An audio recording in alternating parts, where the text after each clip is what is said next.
नमस्कार, हम मीनाक्षी झा विद्यापति जी के एक रचना लग एलो हैं। आशा है हम सबके नीक लागत। जब नीक लागत तो अपन स्नेह देवे भर भर का इहो बेटी के, अपन बहिन के, और जते भ सके से शेयर करूँ, सपोर्ट करूँ, जो हमार आवाज अहाँ सबके दिल तक पहुँचत। जय मिथिला, जय मैथिल। जोगिया एक हम देखल गे माई, अनहद रूप देखलो नहीं जाए। जोगिया एक हम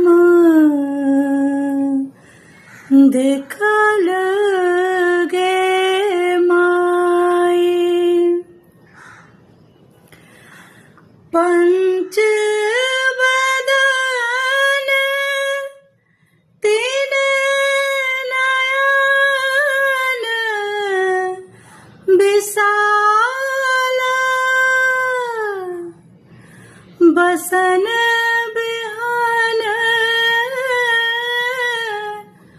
ओढ़न बगछाला।